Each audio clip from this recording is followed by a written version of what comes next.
నమస్తే, welcome to BCN news. ఈ రోజు వార్తలతో మీ ముందున్నది తేజస్విని. ముందుగా ముఖ్యాంశాలు. గత ప్రభుత్వ విధానాల వల్లే ప్రజలపై విద్యుత్ భారం. వైసీపీ ఆందోళనలపై తనదైన శైలిలో స్పందించిన మంత్రి కొలుసు పార్థసారథి.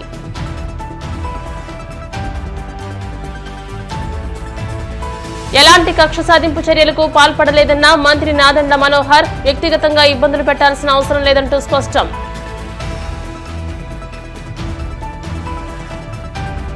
విద్యార్థులకు సకాలంలో ఫీజులు చెల్లించాలన్న మాజీ మంత్రి బొత్స. జనవరి 29వ తేదీన వైసీపీ ఆధ్వర్యంలో ఆందోళన చేస్తున్నట్టు స్పష్టం. సూళ్లూరుపేటలో లోన్ యాప్ పేరుతో యువతపై వేధింపులు. కేసు నమోదు చేసి ఇద్దరిని అదుపులోకి తీసుకున్న పోలీసులు. విద్యుత్ ఛార్జీల భారం ప్రజలపై పడకుండా మొత్తం డబ్బులు కూటమి ప్రభుత్వమే భరించారని వైసీపీ నేతలు ఉచిత సలహాలిస్తున్నారంటూ మంత్రి కొలుసు పార్థసారథి ఎద్దేవా చేశారు. మంగళగిరిలోని టీడీపీ కేంద్ర కార్యాలయంలో ఆయన మీడియాతో మాట్లాడుతూ వైసీపీ ప్రభుత్వ హయాంలో అనుసరించిన విధానాల వల్లే ఇప్పుడు ప్రజలపై భారం పడుతోందన్నారు. విద్యుత్ సంస్థలకు వైసీపీ ప్రభుత్వం ఇవ్వాల్సిన డబ్బులు ఎగ్గొట్టిందని, అందుకే ఛార్జీలు పెరిగాయని అన్నారు. ఆ విషయాన్ని కప్పిపెట్టి వైసీపీ నేతలు రోడ్ల మీద ధర్నాలు చేస్తున్నారని, చంద్రబాబు ప్రభుత్వం మిగులు విద్యుత్తో రాష్ట్రాన్ని అప్పగిస్తే జగన్ తన 5 ఏళ్ల పాలనలో ఆ రంగాన్ని కుప్పకూల్చారని ఎద్దేవా చేశారు. దొంగ దొంగ అని అరిసి ప్రజల్ని తప్పుదోవ పట్టిస్తానికి ఏ విధంగా ప్రయత్నం చేస్తారో అదేవిధంగా వైఎస్ఆర్ కాంగ్రెస్ పార్టీ వాళ్ళు తాము అధికారంలో ఉన్నప్పుడు చేసిన పాపాలను కప్పిపుచ్చుకోవటానికి ఈ విద్యుత్ ఛార్జీల పెంపు అని చెప్పేసి అబద్ధాలు ప్రచారం చేస్తూ పెద్ద షో క్రియేట్ చేస్తానికి ప్రయత్నం చేశారు. ఒకసారి ఈ విద్యుత్ వ్యవస్థ గురించి ఆలోచించినట్లయితే దీన్ని పూర్తిగా భ్రష్టు పట్టించింది వైఎస్ఆర్ పరిపాలన అని చెప్పేసి వైఎస్ఆర్ కాంగ్రెస్ పార్టీ గత 5 సంవత్సరాలు అని చెప్పేసి నేను మనవి చేస్తాను. ఏదైనా వ్యవస్థని నిలబెట్టి దాన్ని సస్టైనబుల్ చేయాలంటే కొన్ని స్వార్థాన్ని వదులుకొని అదేవిధంగా అస్థిత పక్షపాతాన్ని వదిలేసుకుని పని చేస్తే ఆ వ్యవస్థలు ఎక్కడన్నా బాగుపడతాయి. కానీ గత ప్రభుత్వం ప్రతి వ్యవస్థని కూడా చిన్నాభిన్నం చేసి కేవలం స్వార్థంతో, అనుభవరాహిత్యంతో తమ వాళ్ళకి దోచిపెట్టడానికే అన్నట్లు అధికారంలోకి వచ్చిందన్నట్లు ప్రవర్తించడం మూలంగా విద్యుత్ వ్యవస్థ అంతా కూడా భ్రష్టు పట్టిపోయిందని చెప్పేసి ఈ సందర్భంగా నేను మనవి చేస్తా ఉన్నాను. నేను ఒకసారి ఆలోచన చేసినట్లయితే దాదాపు 23 మిలియన్ యూనిట్లు లోట్లో ఉంటే అటువంటి పరిస్థితుల్లో 2014లో చంద్రబాబు నాయుడు గారు అధికారంలోకి వచ్చారు. వచ్చి 2019 కల్లా మిగులు రాష్ట్రాన్ని విద్యుత్ మిగుల్లోకి తీసుకొచ్చి ఆ రోజు జగన్మోహన్ రెడ్డి గారి చేతిలో పెడితే ఈరోజు ఏ విధంగా విద్యుత్ వ్యవస్థ అంతా కూడా నాశనం అయిపోయి ప్రజల మీద లక్షల కోట్ల భారం ఏ విధంగా పడుతుందో ఓసారి ఆలోచన చేయాల్సిన అవసరం ఉందని చెప్పేసి మనం చేస్తాను. ఏమైనా రాష్ట్రంలో వనరులు లేవా అంటే రాష్ట్రంలో ఉన్నన్ని వనరులు దేశంలో ఏ రాష్ట్రంలో కూడా లేవనేది వాస్తవం. కేవలం జగన్ అవినీతి అదేవిధంగా కక్ష సాధింపు చర్యల మూలంగానే ఈ విద్యుత్ వ్యవస్థకి ఈ దుస్థితి పట్టిందని చెప్పేసి నేను మనవి చేస్తా ఉన్నాను. 5 సంవత్సరాల గత ప్రభుత్వ పరిపాలనలో 10 సార్లు విద్యుత్ ఛార్జీలు పెంచి దాదాపు 32,000 కోట్ల రూపాయల భారాన్ని ప్రజల మీద వేసిన విషయాన్ని మరి ఈరోజు ఒకసారి జ్ఞాపకం చేసుకోవాల్సిన అవసరం ఉంది, ప్రత్యేకంగా వైఎస్ఆర్ కాంగ్రెస్ పార్టీ నాయకులని చెప్పేసి మనం చేస్తాను. మైలవరం సోలార్ ప్లాంట్లపై దాడి చేసి ఏదో కొంప మునిగిపోయింది, నేనేదో ఉద్ధరించేస్తాను అని ప్రజలకి కల్లబొల్లి మాటలు చెప్పి అసెంబ్లీని పక్కదోవ పట్టించే విధంగా మాట్లాడి 7,000 మెగావాట్లకి ఉన్న అగ్రిమెంట్లని రద్దు చేసి ప్రపంచం అంతా కూడా ముక్కును వేలేసుకునే విధంగా చేశారు.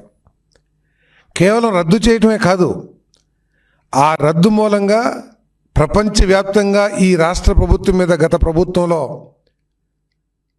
నమ్మకం కోల్పోయి పెట్టుబడిదారులు ఎవరో కూడా ఈ రాష్ట్రానికి రావడానికి భయపడిపోయారని చెప్పేసి మనం చేస్తాం. కూటమి ప్రభుత్వం ఏ ఒక్కరి మీద కక్ష సాధింపు చర్యలకు పాల్పడదని, గత ప్రభుత్వం మాదిరి ఎవరిని వ్యక్తిగతంగా ఇబ్బంది పెట్టలేదని మంత్రి నాదెండ్ల మనోహర్ స్పష్టం చేశారు.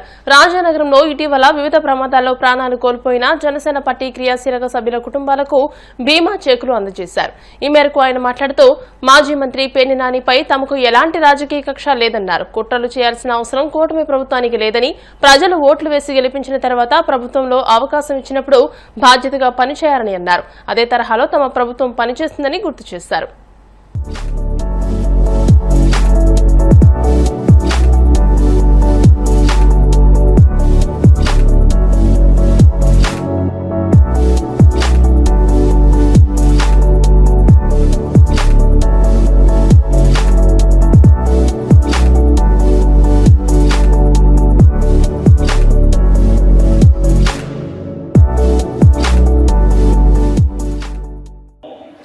ప్రారంభించేటప్పుడే నేను అనుకున్నాను, పార్టీ అధ్యక్షులు పవన్ కళ్యాణ్ గారు ఏ విధంగా కోరుకుంటారంటే, ముందుగా మన జన సైనికుల కుటుంబాన్ని మనం గౌరవించుకోవాలి. వాళ్ళు పాపం కష్టకాలంలో సమస్యని అధిగమించడానికి కోసం వాళ్ళు చేస్తున్న ఆ ప్రయత్నంలో మనందరం కూడా అండగా నిలబడాలి. సోదరుడు దుర్గేష్ గారు చెప్పారు, క్రియాశీలక సభ్యత్వం మొట్టమొదటి చెక్ 5 లక్షల రూపాయలది ఇచ్చాపురంలో ఇచ్చాం, శ్రీకాకుళం జిల్లాలో. అంటే ఒరిస్సా ఆంధ్రప్రదేశ్ బార్డర్లో ఉన్న గ్రామం. అక్కడి నుంచి ప్రారంభమైన ఈ ప్రస్థానం ప్రతి కుటుంబానికి ఎవరైతే కష్టాల్లో ఉంటారో వాళ్ళ ఇంటికి వెళ్ళి మన అందరం కూడా తోడుగా నిలబడాలి అనేది పవన్ కళ్యాణ్ గారి కోరిక. దాదాపు ఆ విధంగానే ఒక ప్రయత్నం చేశాం. అందులో ప్రత్యేకంగా మన జిల్లాలో ఇంటింటికి వెళ్ళి అందరినీ గౌరవించుకోగలిగే వాళ్ళం. కానీ ఒక్కొక్క సందర్భంలో ఇప్పుడు ప్రభుత్వంలో ఉన్నాం కాబట్టి పనితీరు ఒత్తిడిగా ఉంది కాబట్టి మనందరం కూడా వాళ్ళని ఈరోజు ఆహ్వానించాం ఈ కార్యక్రమానికి. రాష్ట్ర వ్యాప్తంగా 1,00,000 సభ్యత్వం దాటాలంటే ఆ రోజున ఇబ్బందికరమైన పరిస్థితులు. అయినా కానీ మన పార్టీ అధ్యక్షులు పవన్ కళ్యాణ్ గారి పిలుపు మేరకు గ్రామాల్లో మన జన సైనికులు, వీర మహిళలు ఆ రోజు చేస్తున్న సేవా కార్యక్రమాలు రాష్ట్రంలో ఏ రాజకీయ పార్టీ చేయని విధంగా ఇంటింటికి తిరిగి కూరగాయలు పంపిణీ చేయడం, మాస్కులు పంపిణీ చేయడం, వాళ్ళకి మందులు కూడా పంపిణీ చేసే పరిస్థితుల నుంచి క్రియాశీలక సభ్యత్వం కోసం అహర్నిశలు కృషి చేసి మొట్టమొదటి సంవత్సరం మనం లక్ష్యాన్ని చేరుకోగలిగాం. ఆ రోజున కనీసం రాష్ట్ర వ్యాప్తంగా చేయలేకపోయినా ఒక 6 నియోజకవర్గాల్లో ముందుగా చేద్దామని పవన్ కళ్యాణ్ గారు కోరారు. స్పందన చూసి ఏ విధంగా మన పార్టీ నాయకులు, కార్యకర్తలు ప్రత్యేకంగా నిలబడుతున్నారో దాన్ని బేరేజీ వేసుకుని అప్పటి నుంచి ఇంకా పెంచుకుంటూ వెళ్దామనే నిర్ణయం తీసుకుని రాష్ట్ర వ్యాప్తంగా కూడా ఆ రోజు విస్తరించాం. గత సంవత్సరం ఇప్పుడే బలరామకృష్ణ గారు చెప్పారు, రాష్ట్రంలో మొట్టమొదటి నియోజకవర్గం రాజానగరం. 25,000 సభ్యత్వం 25,000 సభ్యత్వం ఆ రోజున రాజానగరం నియోజకవర్గంలో చేసుకోగలిగాం. అంటే ఒక పట్టుదల, ఒక నమ్మకం, పార్టీ అధ్యక్షులు పవన్ కళ్యాణ్ గారి పిలుపు మేరకు ప్రజల్లోకి మన పార్టీని తీసుకెళ్లాలని అహర్నిశలు కృషి చేసిన వ్యక్తులు చాలామంది మన రాష్ట్రంలో ఉన్నారు.